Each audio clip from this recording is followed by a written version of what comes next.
Hey guys, alright? Welcome everyone. This story takes place in a time when Earth is mostly covered by water. We soon see Koratoa, a village in the middle of the ocean. It then focuses on a group of people in Koratoa, sharing a pitcher of water.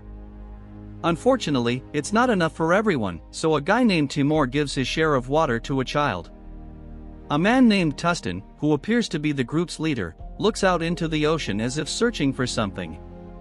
Willow, a young woman, approaches him and observes an artifact that tells the time, but Tustin immediately tells her that the sunstone, like the flame, is for her to practice and learn to tell the time correctly. Shortly after, Tustin notices a boat approaching and tells Willow to hide the sunstone. At that moment, Timur approaches Tustin and informs him that he has successfully created fresh water, but Tustin interrupts him by saying that now is not the time. Timur notices the approaching ship and quickly departs. The boat docks in their village, and a man named Mason and some men disembark. They begin to inspect the people's offerings, but Mason becomes angry at the insufficient offerings and informs Tustin that his boss, Ian Fien, will not be pleased with the amount he's providing. He then gives him a small amount of water to last for the next month in exchange for the offerings. However, Tustin tells him that the water will not be enough to sustain his people, so Mason helps him by ordering his men to take 6 women from the village. Willow immediately grabs a knife, wanting to confront them, but Timur quickly stops her and urges her to hide, saying he will handle it. Tustin, on the other hand, attempts to negotiate with Mason by offering himself in exchange for his people, but Mason ends up hurting him instead, rejecting his offer. Soon, the village descends into chaos, and Willow is captured by Mason's men. Seeing this, Timur attempts to assist her, but he is halted by a woman named Shaun, who tells him it's too dangerous. Meanwhile, Mason ties up and hangs Tustin on the edge of his boat. He then throws a device into the ocean, attracting some sharks. Using his electronic gloves, Mason begins to control the sharks in the ocean, making them devour Tustin and attack the other villagers. Mason then demands that the village double their offerings next time, or he will capture all of them and deliver them to his boss, Ian Fien, for a worse fate. He and his men then depart. After their departure, Timur retrieves a small submarine pod in hopes of saving Willow and the others. However, Shaun attempts to stop him again. This time, her efforts are unsuccessful, so, with no other option, Shaun accompanies him and follows Mason's boat. While traveling, Shaun begins to discuss how she has never seen anyone control sharks as Mason did. However, Timur, who has witnessed it before, informs her that he saw people do the same when he was a child. But those people were kind and did not use the sharks for evil deeds. He adds that those people are no longer alive and proceeds with the mission. They soon arrive at the villain's village, where they witness Willow and the others being held as prisoners. Timur decides to leave his submarine to save the rest, instructing Shaun to wait inside and escape if they encounter trouble. Unfortunately, Timur is spotted by Mason's men and tries to fight back, but is forced back into the submarine after narrowly escaping a flamethrower. Shaun witnesses this and immediately drives the submarine toward him. However, she accidentally triggers some motion sensors, releasing a fleet of sharks that begin to chase them. Fortunately, Timur manages to re-enter the submarine, but they are soon attacked by sharks, which leads him to dive deeper into the water to avoid them due to the pressure of the deep waters, which causes his submarine to be crushed.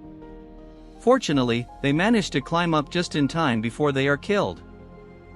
Meanwhile, Willow and the other prisoners are subjected to hard labor, forced to operate turbines to produce fresh water. During this time, she overhears the warlord Ian and Mason discussing their new freshwater making device. Mason informs his boss that once the device is operational, they will no longer require people to spin the turbines and will use the prisoners as shark food instead. Ian agrees, and departs. Defeated, Timur and Shaun return to their village, where Timur is advised by their elder to give up. However, he refuses to give up and decides to take a bunch of valuable items from his home. Together, he and Shaun go to seek the help of individuals who can assist them. They find the first one, named Nimue, and she's a free diver who can stay underwater for a long time. He also hires Edger, an electrical engineer, and Toby, an explosives expert. Together, they are going to steal a boat, but Timur soon tells them that the boat they are going to steal belongs to the boss of the henchmen who took Willow. They are also introduced to the roles they will play and the subsequent rewards, which make them accept. Timur talks to Aldrin, a ship captain, but she doesn't accept the offer. They try to convince other captains, but none of them show interest. Timur and Shaun are disheartened, but the three who accepted the plan stole a boat, and now they can proceed. However, the ship's cargo is valuable and has the recipient for the feared warlord Ian. So, Timur calls his fortress. Mason answers, and Timur tries to trade the ship for the release of his friends. But Mason doesn't accept the offer and threatens him, saying he will kill Timur's entire village if he doesn't return the ship. Afraid, Timur decides to return the ship without any conditions. They send the ship, but when the cargo reaches Ian, he realizes that he has been deceived. The Koratoa village sends a message to Timur, warning him to return Ian's cargo. Timur discovers that his hired team stole the valuable cargo for themselves. However, they explain that this action will delay the killing of humans that Ian needs to operate the machine. They add that they have placed a surprise for Ian inside the ship.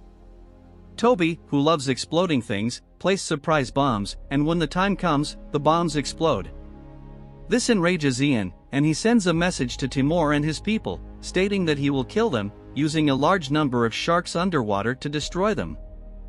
First, he sets an example by having Mason control the sharks to eliminate a person while Willow and the other prisoners helplessly watch. Timur and other people like Aldrin on the line hear the screams. After that, Ian orders his men to throw Willow into the ocean. After they do, Mason controls the sharks to attack her, but somehow, the sharks don't attack her. We see a flashback of Willow, where her father left her the Sunstone artifact, which would help her and protect her. This incident makes Ian realize that Willow is special, so he takes her somewhere else. Timur, who is on the line, hears this and calls out to her, but Ian offers him a last chance to save everyone by asking him to deliver the items to him. After he gathers the items, he decides to give up and asks his teammates to leave. But at that moment, Aldrin approaches them, and together with the others, they convince Timur not to give up. So with newfound hope, the team thinks of a plan to fight back. Using Aldrin's boat, the team travels to Ian's village, hoping to rescue everyone and take down the cruel warlord. Meanwhile, Ian goes to talk to Willow and asks how she can control the sharks without any device, and this reminds him of a man a long time ago who did the same, showing that he had some kind of power that controlled the sharks. But she tells him that she doesn't know how, but the warlord doesn't believe her. So he puts her in the water again, this time with a tiger shark, and threatens her with it. But she still doesn't say anything, so he threatens her once more by sending Mason and some men to take the Koratoa people hostage. As Mason and his men wait near the Koratoa village for their orders to attack, Ian gets the idea to place sensory devices on Willow's head, hoping to learn how she controls the sharks. He then throws one of the prisoners into the ocean and releases some sharks. He asks Willow to use her abilities to make the sharks eat the poor woman. But of course, she doesn't listen to him. But Ian threatens her by asking Mason to get ready to attack, so with no choice, she starts asking the sharks to attack the woman. But just then, the alarms around start ringing. Ian and his men then realize that they are under attack by Timur and his friends. So they quickly release the sharks on them. Timur sees this and gets on his hoverboard to distract them while Edgar tries to scan Ian's village to know where the prisoners are located. Timur soon gets attacked by a catapult, but luckily, he dodges it. Realizing that he is too difficult to hit, they release a catapult at the boat. Aldrin asks Edgar if they can leave now, but he says he hasn't fully scanned the area yet, so they approach. Wanting to take them down, Ian orders some sharks to attack Timur and the boat. So Timur quickly returns to the boat, but in doing so, he is attacked by a shark and falls into the water. Fortunately, Timur survives and quickly swims back to the boat, but at that moment, a shark jumps and eats Toby, shocking everyone. They quickly regroup and help Timur back up. The group then moves the boat to a safe location. Despite being saddened by the loss of their friend, the group decides to continue with their plan. So Edgar, who managed to scan the entire area, tells them where the prisoners are. Then Timur and Ninyu dive into the water to enter the facility underwater. But when they do, the sharks start chasing them. It doesn't take long for Ninyu to be attacked by one of them and taken to her end. Meanwhile, Edgar detects a large shark with bombs on it approaching the boat. So Aldrin quickly grabs a harpoon gun and shoots at the shark. But after failing to take it down, she tells everyone to abandon the boat. While everyone jumps into the water, the shark approaches and collides with the boat, causing it to explode. However, now the three in the water are in danger. A shark emerges and begins to attack Edgar, and he does not survive. With their friend dead, Sean and Aldrin are now adrift at sea and about to be killed as well. Willow, who senses that her friends are in danger, tries to use her powers to control the sharks from a distance. She fails at first but soon succeeds and lures the sharks away from Sean and Aldrin. They then swim to Ian's fortress but are captured. However, Ian saw what Willow did, so he orders his men to catch her and bring her to him. Ian then repeats the exercise from before and hooks Willow up again with monitoring devices, and this time he controls the sharks to attack Sean and Aldrin. Seeing them in danger, Willow uses her powers to stop the sharks, but this gives Ian and his men all the information they need. Willow sees this, so she starts making the sharks attack Ian's men instead. So Ian quickly electrocutes her with the monitoring device, and she faints. After getting what he needs from her, Ian and his men throw Willow into the ocean so she will drown. Fortunately, Timur arrives in time and manages to save her. But at that moment, Mason arrives and starts attacking him.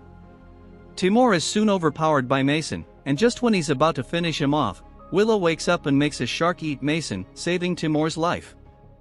The two of them then pick up Sean and Aldrin on board, and together, they go to release and save the prisoners. After they do, Sean and Aldrin decide to split up to find some treasure while Timur and Willow escape. But at that moment, they are stopped by Ian and fall into the water. Soon, an army of sharks attacks them, but Willow uses her powers again to stop them and makes them attack Ian instead. The movie ends showing some time later, with all of them returning to Koratoa, where Willow is trained to control the power she has and is crowned the new Queen of the Sea.